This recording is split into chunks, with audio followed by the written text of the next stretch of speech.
Hello, this is Mark Peacock, and welcome to the Travel Commons Podcast. This is Travel Commons Podcast number 198, recorded Wednesday, February 28th, 2024. This is the podcast giving the voice of the traveler. It's more about the journey than the destination. Just one topic on this edition of the Travel Commons Podcast, London Vacation Rental Woes. So coming to you today from the Travel Commons Studios in Nashville, Tennessee, after an extended holiday break that had us in the UK for the back half of November, the first week in Dorset on the South Coast, doing a bit of muddy hiking and then knocking about London the second week. As I mentioned a few episodes back, Irene and I took British Airways direct flights between Nashville and Heathrow.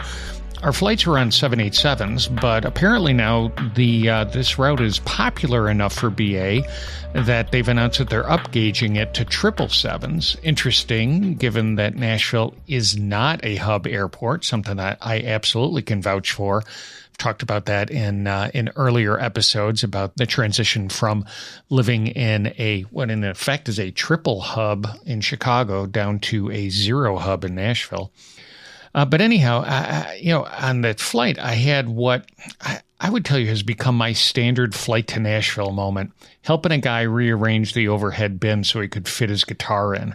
Now, I'm not sure if there are enough musicians to fill the extra seats for a 777, but music tourists, bachelorette parties, I don't know. But I got to tell you, the Nashville airport will need to get their new international baggage claim hall sorted out before then. When we arrived, we were told to get our luggage and then go to the immigration line, pretty much the exact opposite of every other international arrival flow I've ever done.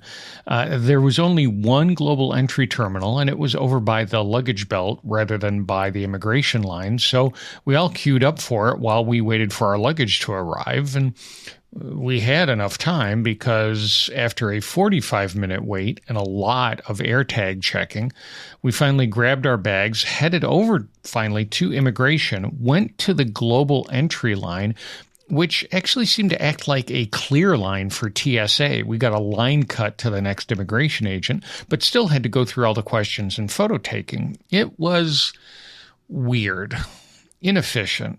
Very unlike my recent arrivals at O'Hare and Newark. I don't know. Maybe they just need more repetition, some more reps to work out the kinks of the new hall, or maybe they need to bring in a more experienced manager. Whatever it is, they need to fix it up before these bigger jets and more people start to show up. Now, after that jaunt in November, we've pretty much stayed put, with our spare bedroom being on the receiving end of travel. Our daughter Claire was here for a couple of weeks over Christmas and New Year's. We had one couple who'd never been to Nashville before. I know, amazing. And then two other couples for whom Nashville, handily enough, was about 8 hours down the road on their first day of driving to someplace. Now, you could say, great, chance to be a tourist in our own town, but it's more about being the tour guide, which in Nashville kind of comes with the responsibility of having informed opinions about things like where's the best hot chicken joint, what are the best Broadway honky-tonks. Now, Nashville's Hot Chicken Week was a couple of weeks ago. It gave me an excuse, as if I needed one, to buy the jumbo jar of Mylanta and hit every hot chicken joint I could to figure out the best, which for me is Red's 615 Kitchen in the West End, in case anybody's interested. I can't say, though, that I've been that meticulous about my honky-tonk opinions. I mean, one can only dodge just so many bachelorette parties and watch only so many cover bands. And then, now I got to keep up finding new cool places to take our visitors the next time they pass through town. I'm telling you, this tour guide thing, it could be a bit exhausting.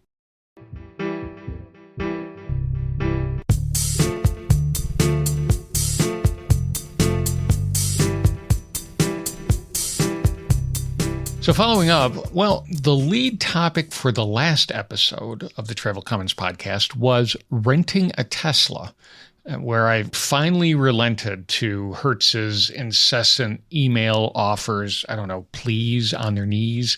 And I did that in November. We talked about that. 2 months later now, Hertz announces that they're selling off a third of their EV fleet, 20,000 of them.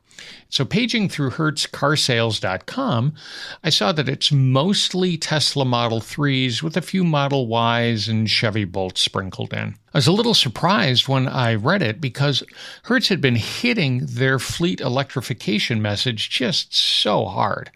But now, looking back on some of my observations in the last episode, the EV aisle at Logan Airport full up with, 10 to 12 Tesla Model 3s and a couple of Polestars, the guys working there being so nonchalant about battery levels and car conditions. I guess the clues were there if I was looking for them. But someone was driving these cars. Half of the EVs on HertzCarsales.com have 30 to 60,000 miles on them, which feels heavy for a fleet of 18-month-old cars, even if they are rental cars. I mean, if nothing else, this whole thing will cut my Hertz email traffic way down. One more thing on EVs. On that same topic in the last episode, I talked about the hassle of charging an EV, not range anxiety. I was only driving 20 miles from Logan, but the effort to find a charger and then the time it took me to charge the battery.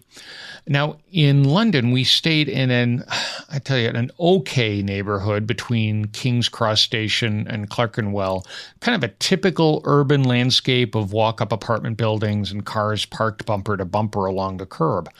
Walking down the sidewalk the first day there, I saw a cord coming out of a parked car. I looked at it. Where the hell is that going? I looked down at my feet. It wasn't running across the sidewalk into a building. No, it was plugged into the base of the street light. Pretty clever and necessary since none of those folks living in these flats had a garage to charge in. Back in November, right after I dropped the last episode in which I talked about my turboprop to Sioux City, Iowa as the aha moment justifying the price of my first pair of Bose noise-canceling headphones, the Wall Street Journal ran an article about how Sioux City, Iowa is embracing the three-letter code for their airport, SUX. And it reminded me again of that flight back in the mid-90s. The agent handed me the boarding pass. This was the age before smartphones. SUX sucks? Is this a joke, I asked? She just shrugged. I think she had heard it before. A lot. Anyhow, I think that Dash 8 was the smallest prop plane United Express flew. We stopped first in Waterloo, Iowa, where almost everyone else got out of the plane there for a big John Deere plant. After the flight attendant buttoned the door back up, she gave the rest of us a look and then pointed us to new seats, kind of eyeballing the weight distribution, moving some of the bigger guys to seats behind the wing.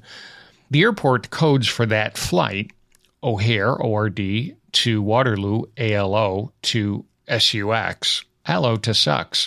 I don't know, could be fun.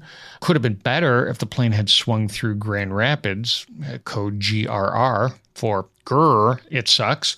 An itinerary starting in Fresno, FAT, would have given us the non-body positive fat sucks, or a much more unlikely flight, Singapore, SIN, to Sioux City, for the much more righteous sin sucks. Look, I could go on, but for your sake, I won't. It's getting painful even for me. Apparently, back at the turn of the century, the 21st century, that is, Sioux City asked the FAA for a new airport code. They had just...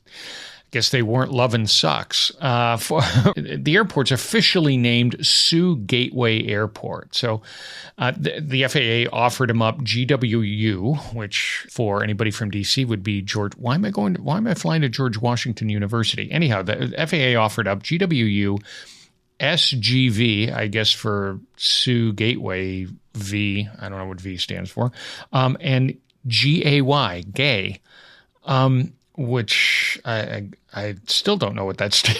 They got that one out of there either. But anyhow, the Sioux City said, no, that's okay. We'll just keep SUX. And then people started building businesses selling SUX merch. Winter sucks. Work sucks. And probably the most apropos, it sucks to lose your luggage. With all the betting around the Super Bowl, the Vegas lines, every party selling squares, I circled back around to something I saw back in September, an app called Wingman. They call themselves a flight delays prediction market. So betting on flight delays, actually sounds like it could be fun, especially when watching the departure board at O'Hare or LaGuardia. So digging past the headline, I found out that it's a Web3 blockchain DApp, decentralized application. Not sure if it could be any more buzzword compliant, it's using some crypto tokens I've never heard of, which maybe lets them swerve gambling laws. I don't know. As it is, I didn't end up giving Wingman a spin. It required connecting a crypto wallet to the app, which I just don't have and probably never will. Look, I'm the guy who keeps talking about using cash. So me with a crypto wallet, I don't see that one happening. Anyhow, looking at a site called DApp Radar, which claims to track 15,000 of these distributed apps, it looks like Wingman had a moment of hotness back in September after its burst of announcement publicity. It ended up having, 500, 600, 700 transactions. But then in the new year, this year, 2024, it's had a few days of maybe a handful of transactions, like less than 10, but most days, nothing. I don't know, disappointing. Absolutely. For me, I thought, I was hoping that this could be a new way to fund my flight delay bar tabs. And hey, if you've got any travel stories, questions, comments, tips, rants, the voice of the traveler, send them along to comments, COMMENTS at travelcommons.com. You can always send a Twitter, X, whatever we're calling it this week, one of those things, a message to M. Peacock. Post your thoughts on the Travel Commons Facebook page or the Instagram account at Travel Commons, or you can skip just all that social media stuff and post your comments on the website at travelcommons.com.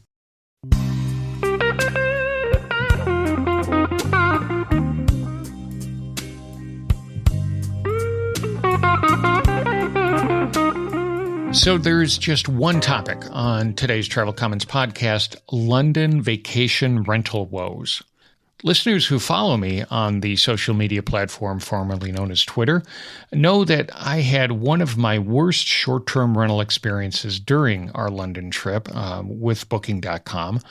And I'll talk about what I learned from that in a moment, but it got me thinking about vacation rentals just in general. For the longest time, it was a local mom and pop business, typically in vacation areas, ski resorts, beach towns. You called or you stopped by a local realtor or somebody you knew who knew the area, recommended a place, and then you rented it from the owners direct. Friends who rent beach houses on the East Coast tell me they've had the same renters for the same week in June, July, August for years. But then Airbnb started up in 2008, first as a platform to rent out spare rooms. How many of us remember couchsurfing.com? But it quickly moved to home rentals, and it moved home rentals out of its mom and pop vacation spot model to, in many cities, what's become sort of a parallel hotel market.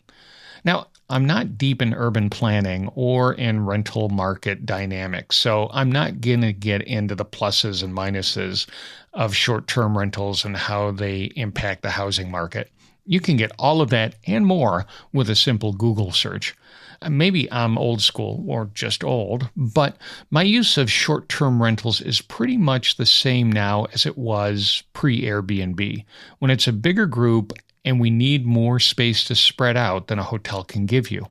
Now, I also enjoy being able to stay in neighborhoods where there aren't hotels, to be able to sort of dig deeper into a city. But I also know that can be, not great for the people who live in those neighborhoods. A couple of years back, we and another family booked into a flat in the Trastevere neighborhood in Rome. I probably butchered that pronunciation, but I'm not Italian. I mean, it was a great flat on a great street. I mean, really, really enjoyed the neighborhood and the time that we were able to spend in that neighborhood with our friends, sort of being able to, spend time in some place other than a restaurant or a hotel bar. I don't know, catching up while trying to figure out the espresso machine or trying to translate the manual for the washer-dryer combo. I mean, it was all good. But looking across the landing to the other apartment on the floor, there was a sign taped to the door in Italian and sort of Google translated English saying basically, keep quiet, keep it down. You could tell the people living in this building weren't having a great time or were not loving the situation across the way from them.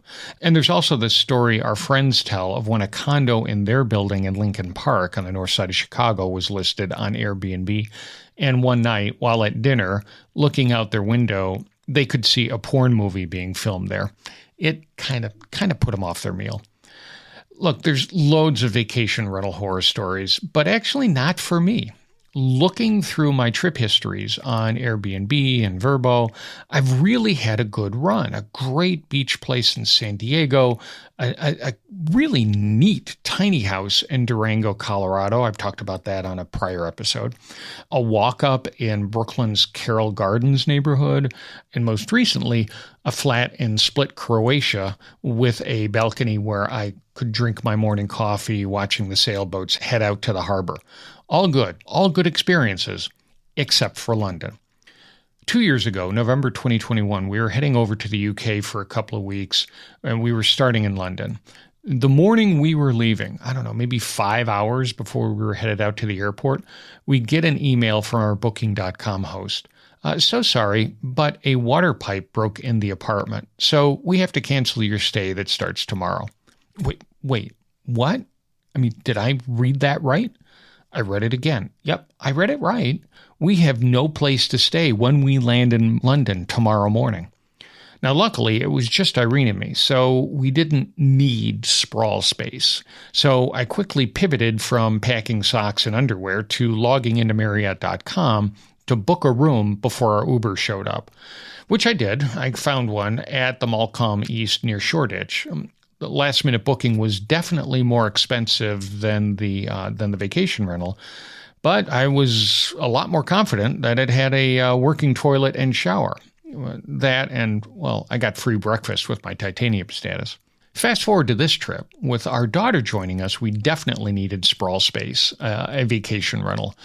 Now, given our last experience, that last-minute cancellation, we decided to give ourselves a 5-month head start, booking a place in June for a November stay.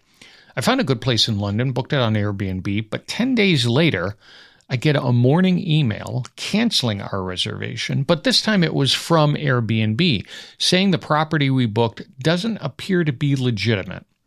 Right after that, I get another email from the property owner this time asking me to book direct with him and to send the full payment via bank transfer. So, he's asking me, send me a couple of $1,000 in June for a November stay. And this is a guy, I've never heard of before. I've never dealt with him before, and for whom I could not find any other information, a property website, LinkedIn profile, social media presence. Felt just a little bit scammy, so I took a pass. Not the last time, though, that I would get this request and have to make this decision. Then Irene took over, and that afternoon she booked a flat on Booking.com. Fast forward to the beginning of November now. We're starting to get geared up for the trip, and, well, I don't know, we think maybe we should check the status of our booking. Booking.com has a new note on our reservation saying our reservation can't be paid through them. Well, that's interesting. So we ping the property owner. What gives? We get back, honestly, a blistogram of an email, not aimed at us, but at Booking.com. Their fees are so high, they're awful to work with. I told them to cancel all reservations. Our reservation is still there, so it sounds like somebody didn't follow up on it, but it also doesn't sound like we've got a good chance of getting into that flat if we showed up. So Irene canceled that reservation and booked a different flat, from whom, a couple of days later, we get an email asking us to cancel our Booking.com reservation and book directly with them. with a full payment via bank transfer. This is starting to sound like a pattern. Now, they're forced into this, going off platform, they wrote, because London limits short-term rentals to 60 days a year.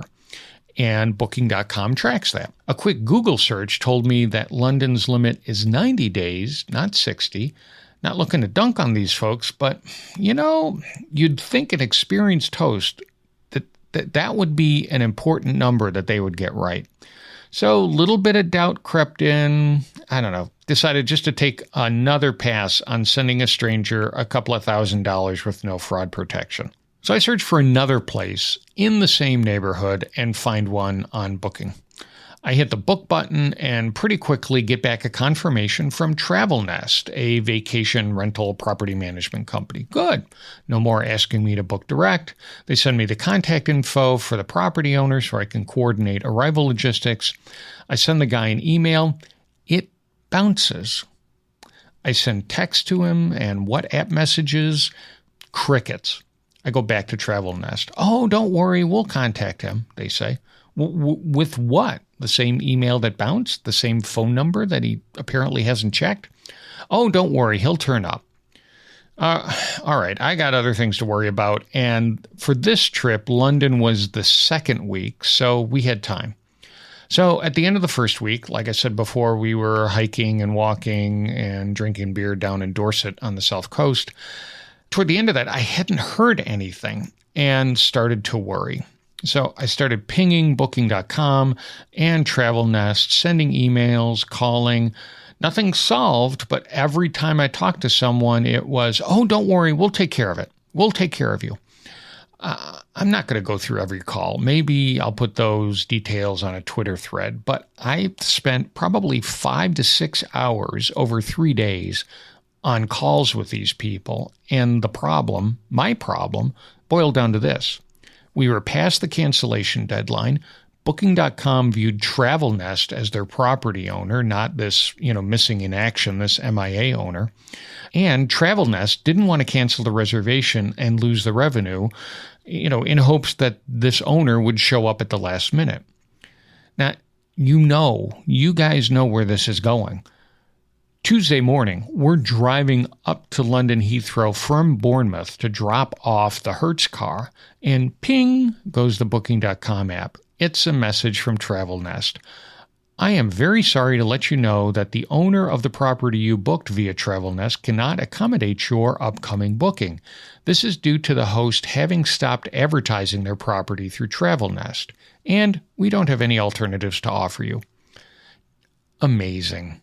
I mean, they're just now figuring out that the guy stopped using them. I mean, they couldn't have checked that during one of those 5 to 6 hours of calls a few days ago. Man, so we dropped the car off, took the shuttle bus over to Heathrow Terminal 2. Irene and Claire grabbed a coffee while I got on the phone to Booking.com and spent another hour looking for an alternative place to stay. Oh, I'm so sorry, but don't worry, we'll take care of you, is how the call started. But they didn't. They couldn't find us a replacement property in the part of London we needed to be. So, honestly, I ran the same play as I did 2 years ago. Fired up Marriott.com, found us a room for the night, then splurged for a black cab instead of the cheaper Heathrow Express so that Claire and I could work our Airbnb apps. Given up on Booking.com now. But we ended up working our Airbnb apps to try and find a place for the rest of our time in London, which we did, but it took us about 3 tries to finally get one to stick. So, out of this whole shit show, what did I learn? First, the London short-term vacation rental market it just seems to be broken. There were so many properties on Booking.com and Airbnb that showed availability, but when we touched them, when we went to book them, they really weren't. All told, it took us 6 booking attempts before we finally got one to stick, before we finally got a place that we could go and actually walk in the door. I've never had that happen in any other place. Second, there's I don't know, there's something wrong with the group that runs Booking.com short-term rentals. Irene uses, used Booking.com a lot for hotel bookings, and we've never had a problem. But vacation rentals, every bad experience that I've had with a vacation rental has been a Booking.com property. Now, as you might guess, we won't be using them again. But it puzzles me what's going on there. Did they buy a company and, just spray paint Booking.com on it and they just haven't integrated it? I don't know what's going on there. The third thing I learned is immediately cancel a reservation when a third party like TravelNest pops up. Look, those folks don't value you, the traveler. Their customer, their client, is the property owner. And when things go sideways, they just get in the way, like TravelNest did. They just got in the way when this problem cropped up. And, they didn't solve it. They were just another point of failure. So the point is, don't let anyone get between the booking platform, Airbnb and Vrbo, and the final property owner. That makes the platform own the problem. Well, that, and I guess there is actually a fourth thing that I learned. Don't trust anyone when they say, "Oh, don't worry, we'll take care of you."